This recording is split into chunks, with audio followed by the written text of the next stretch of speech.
You know that moment when your husband casually admits to funding his mistress's lifestyle with your dead grandmother's money, and then orders dessert? Yeah. Tuesday, March 14th. Romano's Steakhouse in Scottsdale. Our 10-year anniversary dinner. Grayson, my husband, my partner, the man who once cried watching The Notebook, was 3 bourbons deep and apparently decided honesty was the best policy. Or maybe he just got cocky. Hard to tell with narcissists. "That inheritance your grandma left you?" he said, swirling his glass like he was in a whiskey commercial. "The 50 grand. I spent it all on Sienna." Sienna, his nutritionist. The 28-year-old with the metabolism of a hummingbird and the moral compass of a broken GPS. I just sat there, knife in one hand, medium-rare filet in the other. The couple at the next table was celebrating their engagement. The bartender was laughing at something. Life just kept moving while mine did that record scratch thing. 2 trips to Cancun, Grayson continued, because apparently we weren't done. That gold bracelet she's always wearing. New furniture for her apartment. Oh, and I covered 3 months of her rent when she was between clients. He actually did air quotes. Air quotes. The waiter chose that exact moment to ask if we wanted to see the dessert menu. I'm Shelby Bryant, 35 years old, owner of nothing yet, but that was about to change. And here's what Grayson, in all his bourbon-soaked brilliance, didn't know. Grandma Elsie wasn't just rich. She was strategic. That woman survived the Depression, 2 terrible husbands, and 3 recessions. She didn't just leave me money, she left me a plan. See, those $50,000 Grayson spent? That was what I call the idiot fund, the bait, the test. Because the real inheritance, the 3 million sitting in an untouchable trust fund, could only be accessed under 2 conditions. I turned 35, or I divorced him for infidelity, whichever came first. And here's the beautiful part. I just turned 35 3 weeks ago, but filing for divorce due to infidelity would trigger immediate access to the full trust, bypassing all the normal probate waiting periods. Grandma's lawyer had structured it that way intentionally. She wanted me to have options and ammunition. Grandma Elsie knew men like Grayson before I was born. She'd met him exactly twice before she died 14 years ago. And after the second meeting, she pulled me aside and said, "That one's a peacock, sweetheart. All show, no substance. If he's still around when you're 35, you'll know what kind of man he really is." She'd called them peacocks. All show, no substance, and absolutely guaranteed to cheat if given half a chance and a younger woman's phone number. But back to Romano's. Back to my husband confessing financial infidelity, like he was admitting he forgot to take out the trash. "You're not saying anything," Grayson observed, finally noticing my silence. What was I supposed to say? Thank you for the honesty? Congrats on the affair? Hope Sienna's squat form is improving? Instead, I took a sip of my wine, a 2015 Camus Cabernet that cost more than Sienna's monthly car payment, and asked, "Does she know you're married?" "Of course she knows." He had the audacity to look offended. "I'm not a liar, Shell." "Right, not a liar, just a cheater, a thief, and apparently a comedian." "We've been together 8 months," he added, like I'd asked for a relationship timeline. "It just happened. You've been so focused on your art gallery dreams, and Sienna gets me. She supports my goals." My art gallery dreams. The business I'd been planning with my inheritance. The one I'd been sketching plans for since before Grandma died. The one Grayson called cute every time I brought it up, like I was playing pretend entrepreneur. Here's what else Grayson didn't know. I'd been documenting everything. Every late-night client dinner. Every weekend golf tournament in cities that don't have golf courses. Every receipt I found in his jacket pocket from hotels that definitely weren't on his corporate travel itinerary. I wasn't stupid. I was prepared. Because here's the thing about growing up with Grandma Elsie. She taught me that hope is great, but documentation is better. "So what happens now?" I asked. Calm. So calm the waiter probably thought we were discussing Netflix recommendations. Grayson shrugged. Actually, shrugged. "I don't know. I felt like I owed you the truth. Maybe we could open up the marriage?" Sienna suggested it. She's very progressive. Oh, Sienna suggested it. How helpful of Sienna. The couple next to us was kissing. The guy had just slipped a ring on her finger. Nothing fancy, maybe a carrot, but she was crying happy tears. I remembered being that girl. Remembered thinking Grayson and I would be different. That we'd beat the statistics. That love and communication and couples therapy after that rough patch in year 7 would be enough. Turned out, couples therapy just taught Grayson better vocabulary to gaslight me with. I need to use the restroom, I said, standing up. Grayson nodded, already eyeing the dessert menu the waiter had left. In the bathroom, I stared at myself in the mirror. 35 years old, 10 years married, 0 kids because Grayson kept saying, "Not yet, let's travel more, let's get established." Meanwhile, he was getting very established with Sienna. My phone buzzed. A text from my friend Dakota. "How's anniversary dinner? Did he finally apologize for forgetting last year?" I typed back. He confessed to spending my inheritance on his mistress. 3 dots appeared, disappeared, appeared again. Dakota. "I'm calling the hitman." Me. "Save your money, I've got this." Because here's what 10 years of marriage to a narcissist teaches you. They always underestimate you. They think you're too nice, too dependent, too invested in the fantasy to burn it all down. They forget that nice girls who smile through family dinners and play perfect wife at corporate events? We're not weak. We're strategic. I walked back to the table. Grayson had ordered the chocolate lava cake, to share, how romantic, and was scrolling through his phone, probably texting Sienna about how honest he'd been with me. "I think we should take some time apart," I said, sitting down. He looked up, surprised. "Really? I thought you'd be more upset." "Oh, I'm upset," I assured him. "I'm just processing." "That's mature of you, Shell. Really mature." He reached across the table for my hand. I let him take it. Maybe this is what we needed. Some honesty, some space. We can figure this out. Figure this out. Like it was a Rubik's Cube and not a 10-year marriage he'd just admitted to demolishing. "Yeah," I said. "We'll figure it out." The chocolate lava cake arrived. Grayson dug in. I pushed it around with my fork, watching him, thinking about Grandma Elsie and her 2-trust strategy. The first trust, the $50,000 Grayson knew about, had been set up as a joint account 2 years into our marriage. Grandma's lawyer had insisted. "If he's a good man, he won't touch it," she'd said. "If he's not, well, then you'll know." Turns out, I knew. The second trust, the $2.3 million Grayson had no idea existed, was ironclad. Untouchable, except under specific circumstances, all laid out in documents he'd never bothered to read when we got married because, "Trusts are so depressing, babe. Let's just enjoy being young." 3 days. I'd give myself 3 days to get everything lined up. Then Grayson Bryant was going to learn that some grandmas raise warriors, not victims. And Sienna? Well, Sienna was about to learn that nutritionists don't make enough to cover the lifestyle of a cheating corporate manager with expensive tastes and a now empty bank account. "This is really good cake," Grayson said. "It really is," I agreed. Best $50,000 dessert I never paid for. Wednesday morning, Grayson left for work like nothing had happened, kissed my forehead, said, "Love you, babe," on his way out. Like he hadn't just confessed to financial adultery over a $100 steak the night before. I waited until his BMW pulled out of the driveway.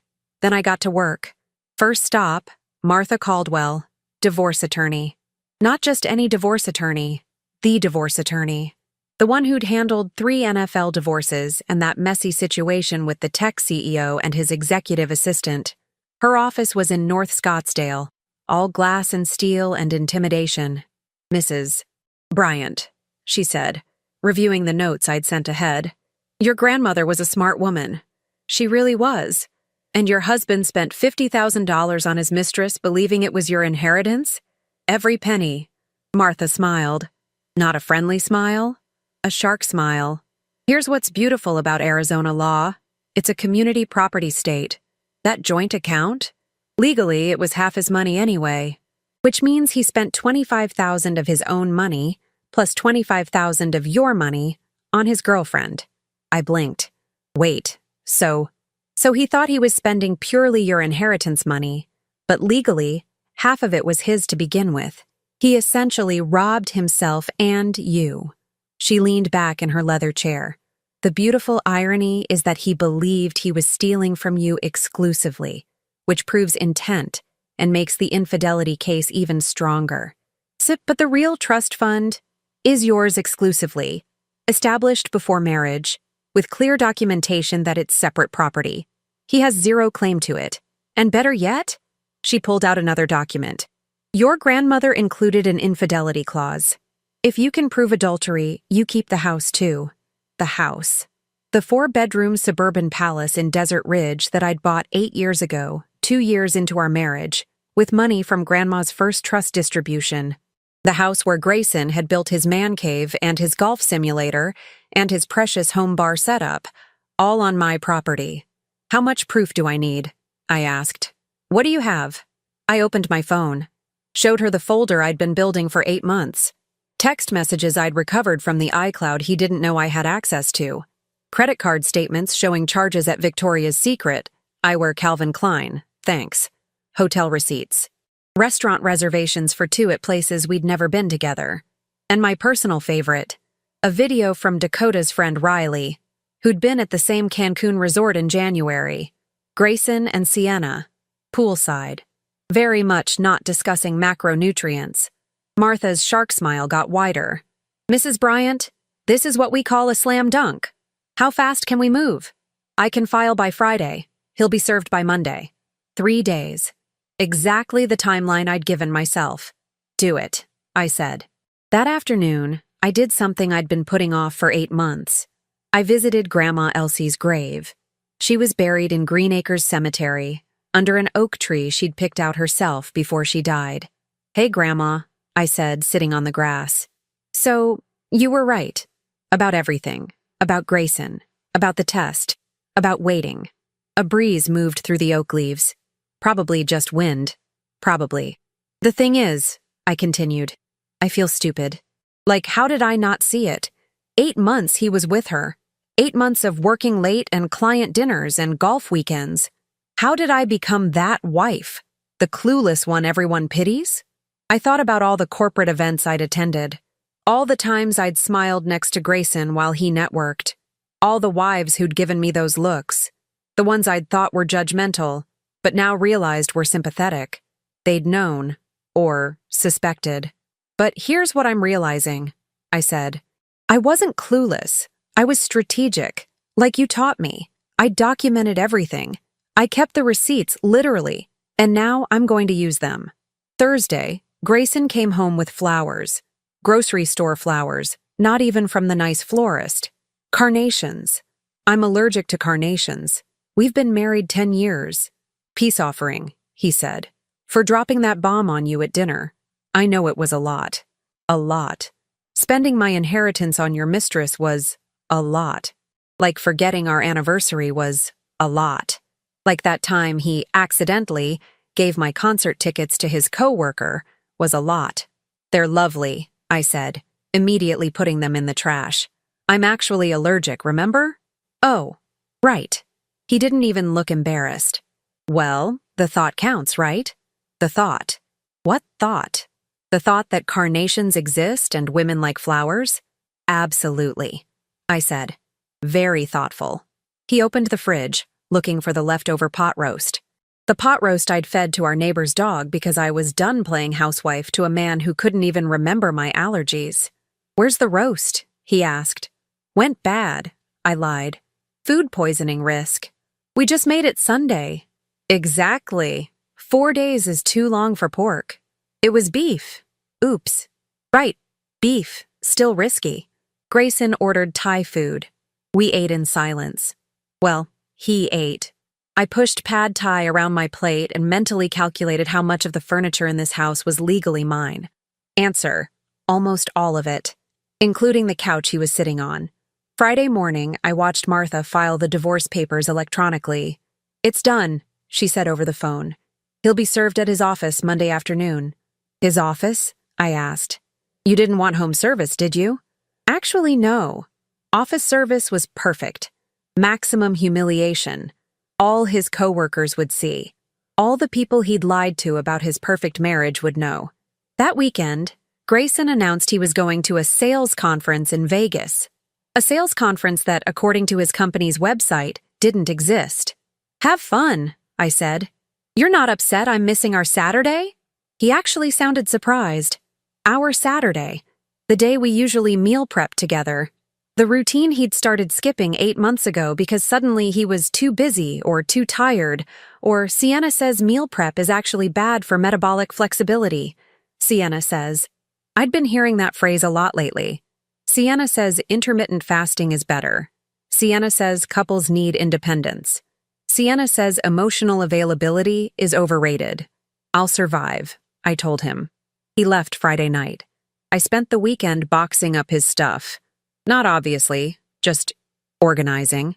His golf clubs near the door, his clothes in separate drawers, his precious bourbon collection in crates in the garage. Preparing. Saturday afternoon, Dakota came over with wine. Real wine. Not the cheap stuff Grayson bought because he couldn't tell the difference anyway. "You're really doing this," she said. "I'm really doing this. And you're okay?" Was I okay? I was about to blow up my 10-year marriage, publicly humiliate my husband, and potentially destroy his reputation at work. "I'm great," I said, and I meant it. Because here's what I'd realized sitting at that anniversary dinner. I hadn't been happy in years. I'd been comfortable. There's a difference. Happiness is waking up excited about your day. Comfort is just not being uncomfortable enough to change things. I'd been comfortable with a man who forgot my allergies, dismissed my dreams, and spent my inheritance on a woman who thought macros was a personality trait. Well, comfort was over. Sunday night, Grayson came home smelling like coconut sunscreen and someone else's perfume. Not even Sienna's usual scent. Something cheaper. Apparently, Vegas Grayson was even less discriminating than Scottsdale Grayson. "Good conference?" I asked. "Very productive," he said, not meeting my eyes. "Productive. Sure." He went to bed early. I stayed up, watching the clock tick toward Monday. Toward the moment a process server would walk into Grayson's office at Harper & Associates, interrupt whatever meeting he was in, and hand him papers that would change everything. I imagined his face, the confusion, then the panic, then the anger. Then, and this was my favorite part, the realization that I'd been 10 steps ahead the entire time.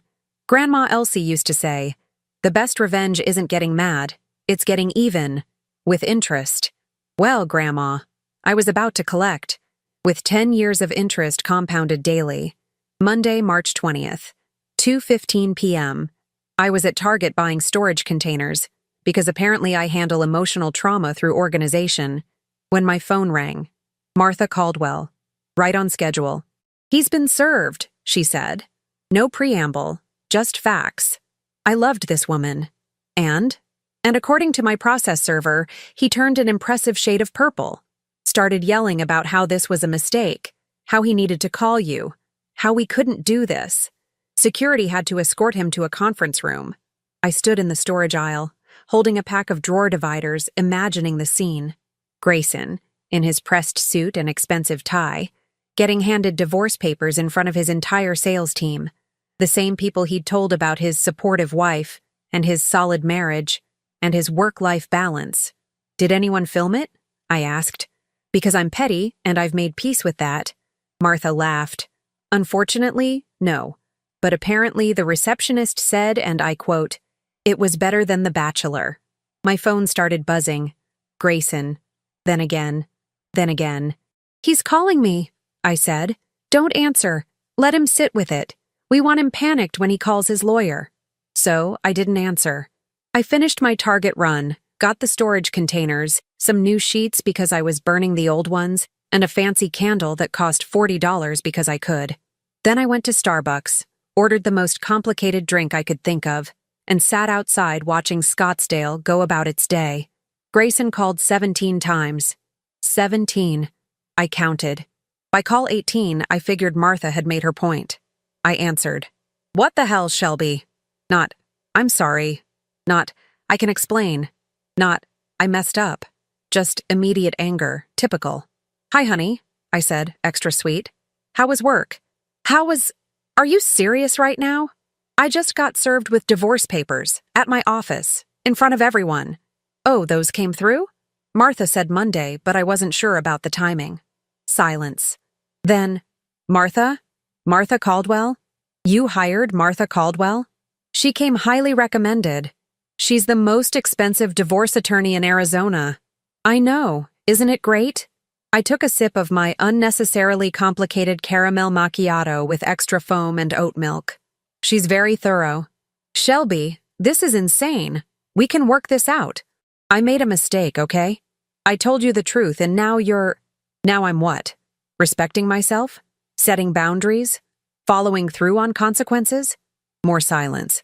Grayson wasn't used to this version of me. The version who didn't smile through his nonsense.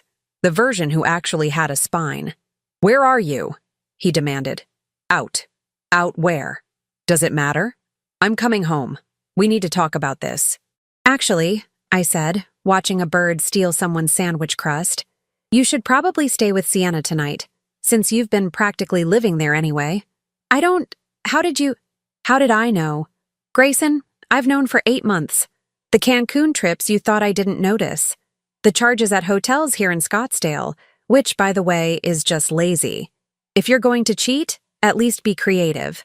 The perfume on your shirts that definitely isn't mine. The way you started showering immediately when you got home instead of after dinner like you always did. I could hear him breathing, processing, realizing that I'd been about 50 steps ahead this entire time. You knew. His voice was smaller now. I documented everything. Every receipt. Every lie. Every time you said you were working late but your assistant told me you'd left at 4. Every time you said you were golfing but your golf buddies wondered where you were.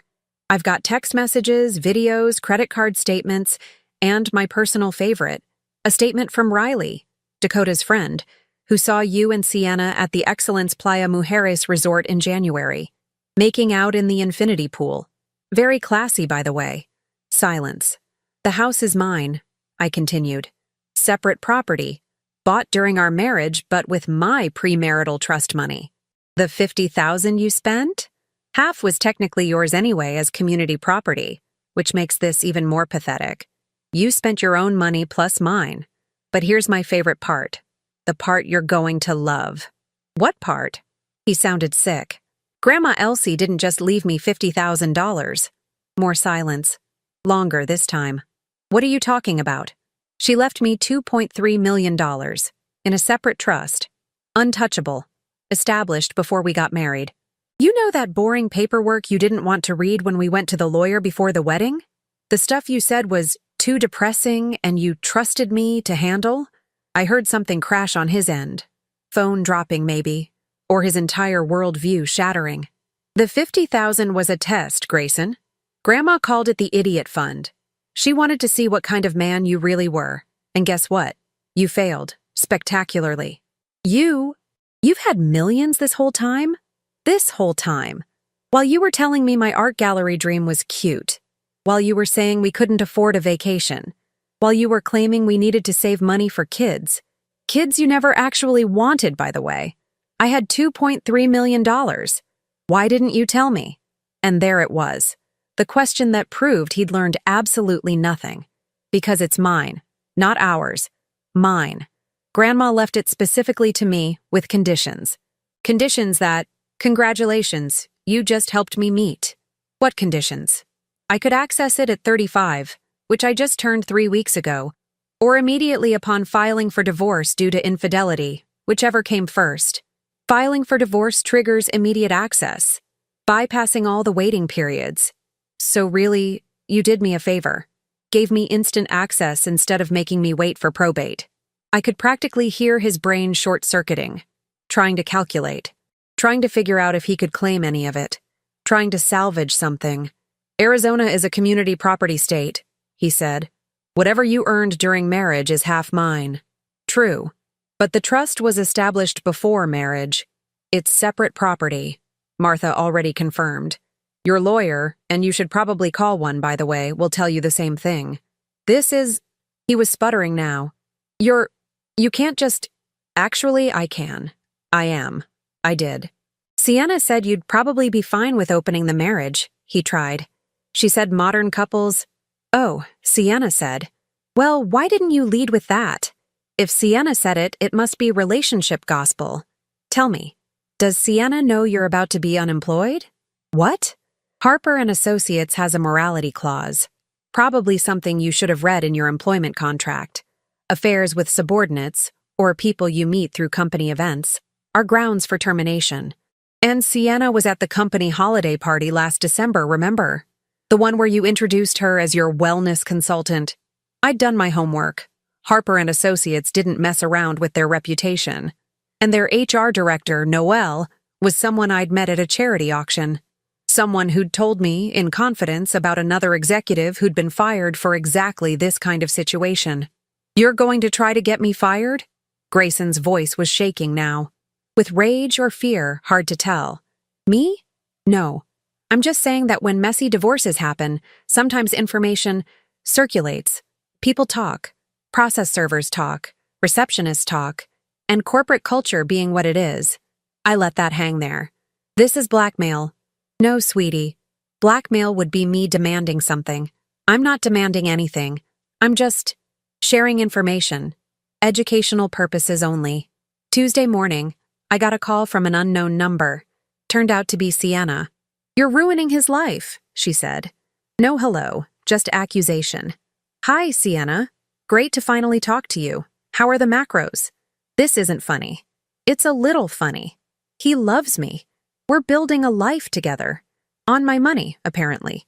He told me that money was his. And there it was. The crack. Grayson had lied to Sienna too. Told her the $50,000 was his inheritance. His money to spend on her. She'd thought she was dating a generous man, not a thief spending his wife's grandmother's money. Yeah, I said. He's a liar. Shocking, I know. Anyway, good luck with the whole building a life thing. I'm sure his job prospects will be great after this. I hear Target is hiring. You could do couples meal prep in the break room. She hung up. That felt good. Really good. Wednesday, I met with a realtor in Charleston, a city I'd always loved.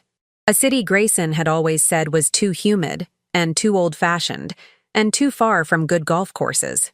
Perfect. I'm looking for something in the historic district, I told the realtor, a sharp woman named Gwen. Near the galleries. Space for a studio. And a view, if possible. Budget? She asked.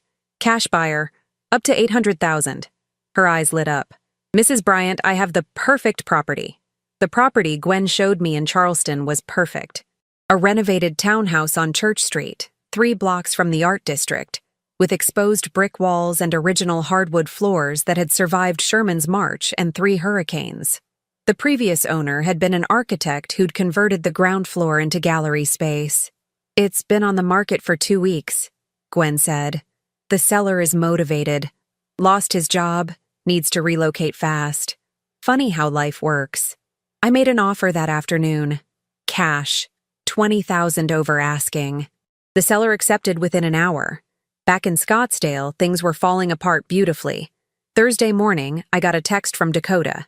Turn on Channel 12. I turned it on. Local business news. And there, in a segment about corporate ethics violations, was a very brief mention of personnel changes at Harper and Associates. No names. But the timing was interesting. My phone rang. Martha. Your husband's lawyer called, she said. Calvin Porter. Wants to negotiate settlement terms. Already? Apparently, Grayson's financial situation has become complicated. I smiled. How complicated? Well, he's no longer employed, and Sienna, upon learning that the money he spent on her was actually yours, has dumped him. Also, she's apparently now dating someone named Braxton, who works at the same gym. A personal trainer, I believe. Braxton. Of course, his name was Braxton. So Grayson is unemployed, single, and broke? Not entirely broke. He has about $12,000 in his personal account, and roughly $37,000 in credit card debt, mostly from the Sienna expenses. Community debt, I said, remembering my research. Normally, yes. But given the circumstances, the infidelity, The misuse of your separate property. I can argue that debt should be his responsibility entirely. And I think I can win. Do it. Friday, Grayson showed up at the house. Our house. My house. I'd changed the locks Wednesday, so he couldn't get in. He rang the doorbell 17 times. Same number as his phone calls. The man loved patterns. I opened the door. Didn't invite him in. He looked terrible. Unshaved. Wrinkled shirt. Hair uncombed. This was a man who'd spent 10 years telling me about the importance of professional presentation. Shelby, please, can we just talk? We are talking. Inside. Like adults. Adults don't cheat on their wives and steal their inheritance. But sure, let's discuss adult behavior. He flinched. I didn't steal anything. That money was in a joint account. That you contributed nothing to. That was half technically yours, but you spent all of it, including my half, entirely on your mistress. That you confessed to spending proudly over anniversary dinner. Should I continue, or are we caught up? I lost my job. I heard something about morality clauses and company reputation. You told them. You called HR. Actually, I didn't. But your process server had a big mouth, and your receptionist has a book club with someone in HR. Small world, right? This was true. I'd discovered this through Dakota, who knew the receptionist, who'd mentioned it casually at a coffee shop. I hadn't orchestrated anything. I'd just allowed information to flow naturally. I can't afford a lawyer, Grayson said. Calvin wants $15,000 just for the retainer. Sounds like a personal problem. Everything we built together. Everything I built. I corrected. The house? Mine. Bought during marriage with my premarital trust money. The furniture? Mostly mine. Bought with my money. The car in the driveway? Leased in my name because your credit was too bad to qualify. What exactly did you contribute, Grayson? Besides betrayal and debt. 10 years of marriage. 10 years of you taking up space while I built a life you could parasitically enjoy. That shut him up. Calvin says you want me to take all the credit card debt, he said finally. The debt you accumulated. For your girlfriend. Using your terrible judgment. Yes. That's $37,000. And the $50,000 you spent on Sienna is gone forever. At least debt can be paid off. Consider it a learning experience. I don't have $37,000. Then I guess you'll be making payments for a while. Maybe Sienna can give you budgeting tips. She seems financially savvy. Oh, wait, no. She thought you were rich. Never mind. His face was red. That vein in his forehead was pulsing. The one that only appeared when he was absolutely furious but couldn't do anything about it. You've changed, he said. No, I just stopped pretending your behavior was acceptable. I should get something. Half the house at least. Arizona law. Says separate property stays separate. I bought that house with money from a trust established before our marriage. Martha's already filed the documentation. Your lawyer confirmed it. You get nothing. This is cruel. No. Cruel was spending my grandmother's money on another woman. Cruel was lying to me for 8 months. Cruel was telling me my dreams were cute, while you funded someone else's lifestyle. This is just consequences. Saturday morning, the most beautiful thing happened. I was having coffee on my back patio, my patio, when I saw movement next door. My neighbor, Fern, was gardening. Shelby, she called over the fence. Is it true? About Grayson? News travels fast in suburban Scottsdale. Depends what you heard, I said. That he was cheating. That you're divorcing him. That he lost his job. All accurate. Good for you, Fern said. She was 73, married 50 years, and took exactly zero nonsense from anyone. I never liked him. Too smooth. Like a used car salesman. You never mentioned that. You seemed happy. Or I thought you did. But looking back, she pruned a rosebush thoughtfully. You smiled a lot. But your eyes were sad. I should have said something.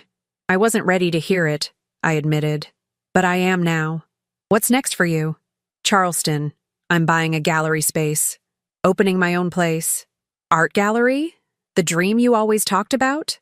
I'd mentioned it to Fern once, maybe twice, at neighborhood barbecues. before Grayson would steer the conversation back to his sales numbers or his golf handicap. "That's the one. Your grandmother would be proud," Fern said. She had no idea how right she was. Monday, September 10th, 6 months after filing, I signed the final divorce papers. When you have documentation, cooperative witnesses, and an opponent who can't afford to fight, things move at Arizona's standard timeline. Martha handed me the finalized documents.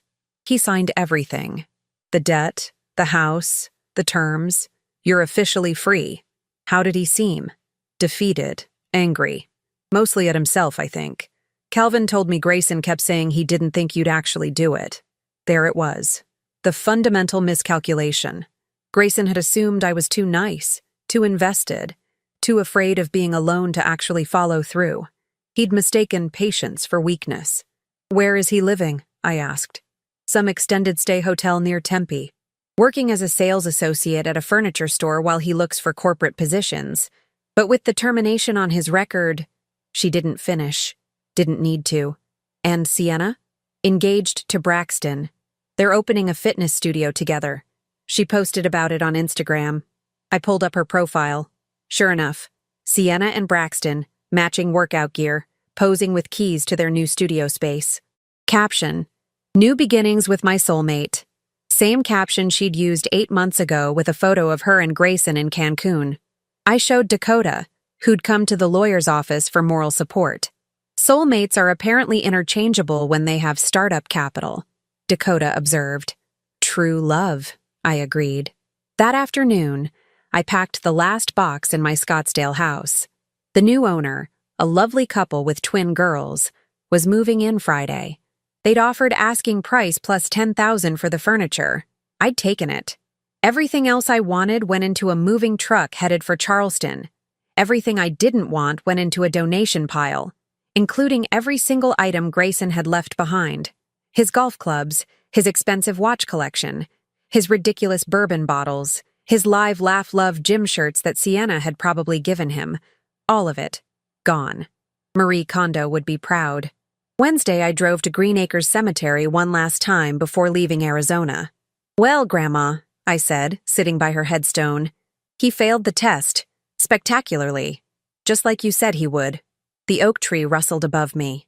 "The money's safe. The house sold for profit. And I'm opening the gallery. Our gallery. The one you always said I should open. The one you left me the money for." I'd found the letter 3 days ago in the trust documents Martha had given me. An actual letter from Grandma Elsie, written before she died, to be delivered when Shelby accesses the full trust.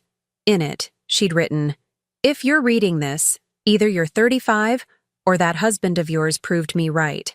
Either way, congratulations. You're free. Now go build something beautiful, something that's entirely yours, something no man can take credit for. I believe in you. I always have. Love, your grandma who knows a peacock when she sees one." Peacock. That's what she'd called men like Grayson. "I'm building something beautiful," I told her grave. "And it's all mine. Just like you wanted."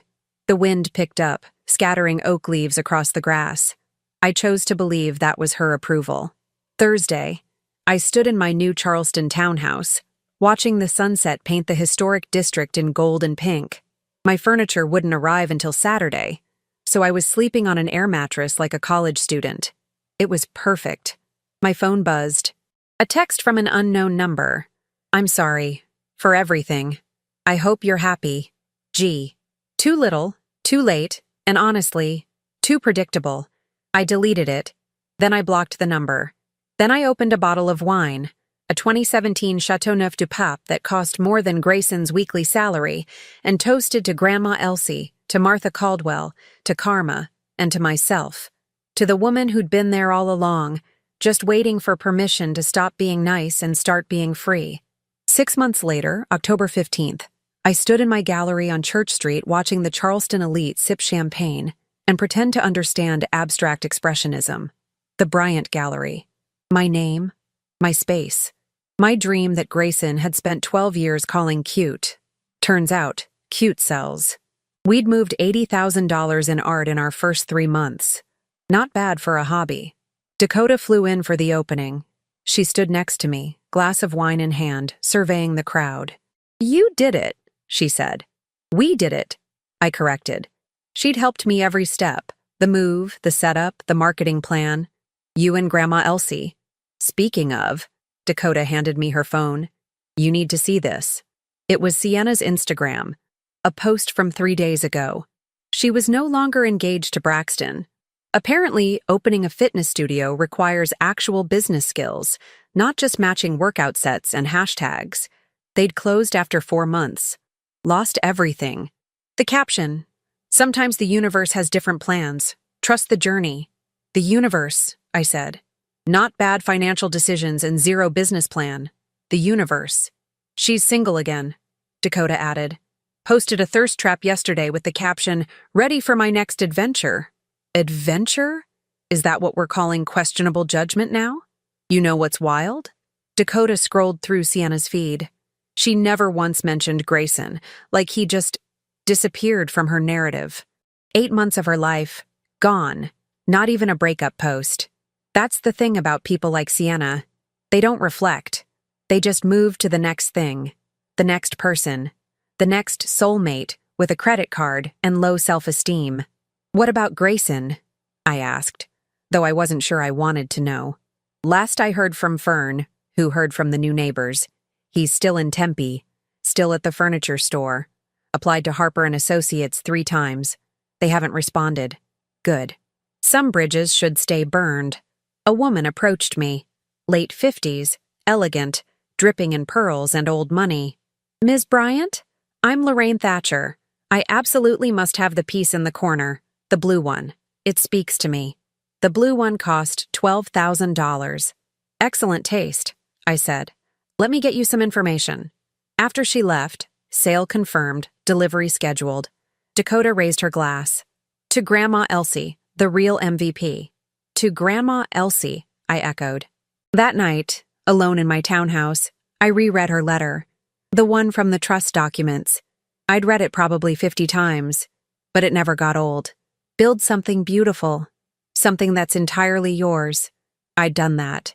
This gallery, this life, this version of me that didn't apologize for existing or minimize her dreams or smile through someone else's betrayal. This was entirely mine. My phone buzzed. A text from an unknown number. Again. "Saw your gallery on Instagram. Looks nice. Happy for you." No name, but I knew. Grayson had a tell. He always said, "looks nice," when he actually meant something else. Like when he'd said my career plans looked nice, but meant unrealistic. Or when my cooking looked nice, but meant I'd rather have takeout. I didn't respond. Didn't block the number this time either. Just left it there, unacknowledged. The way he'd left my dreams unacknowledged for 12 years. The difference? I didn't need his validation anymore. November brought the first art festival. The gallery was packed. I sold a commissioned piece to a museum in Charlotte. A magazine did a feature, "New Voices in Southern Contemporary Art." In the photo, I'm standing in front of my favorite piece, an abstract I'd bought from a local artist, all chaos and color and beautiful mess. The caption quoted me, "Sometimes you have to burn down the comfortable to build the extraordinary." The journalist had asked if that was about the art or my life. I'd said yes. December, I flew back to Arizona for Christmas, not to Scottsdale, I was done with that chapter, but to Sedona, where Dakota's family had rented a cabin. We hiked Cathedral Rock, drank wine by the fire, and didn't talk about Grayson once until the last night, when Dakota asked the question I knew was coming. "Do you regret it? Any of it? The marriage? Or the divorce?" "Either. Both." I thought about it. Really thought about it. "I regret not seeing it sooner," I said finally. "I regret wasting 12 years on someone who saw me as an accessory, not a partner. But the divorce? The gallery? The life I have now?" I shook my head. No regrets there. What if he'd been different? What if he'd actually appreciated you? Then I'd probably still be in Scottsdale, making pot roast, pretending to care about golf, and calling my dreams cute because he did. I stared into the fire. Sometimes the worst thing that can happen is also the best thing. His betrayal set me free. Very philosophical. Grandma Elsie was philosophical. I'm just plagiarizing. Dakota laughed. She'd approve. She'd absolutely approve. Back in Charleston, New Year's Eve, I hosted a party at the gallery.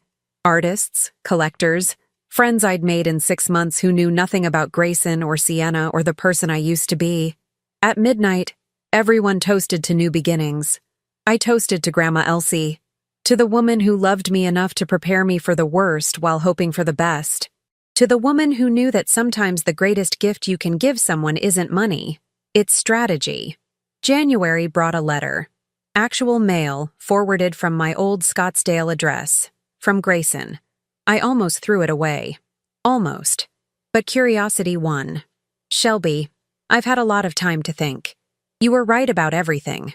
I took you for granted. I was selfish. I destroyed the best thing in my life because I thought I deserved more when I actually deserved less. I'm in therapy now, trying to understand why I sabotage good things.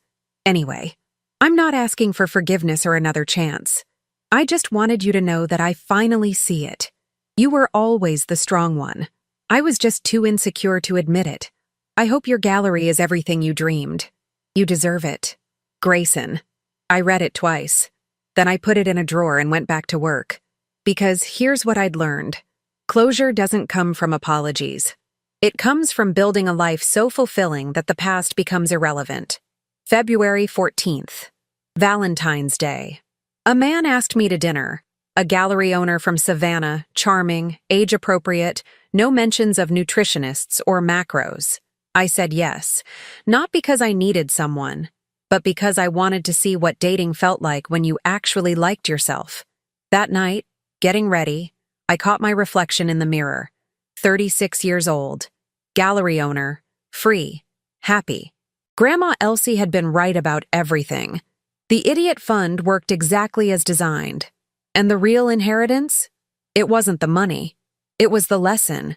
Never let someone else define your worth. Never apologize for wanting more. And never, ever trust a man who can't remember your allergies. I grabbed my coat and headed out. Behind me, on my desk, next to Grandma's letter, sat a new piece of paper. A goal list for the gallery's second year. Ambitious. Probably unrealistic. Definitely not cute. And absolutely, perfectly mine.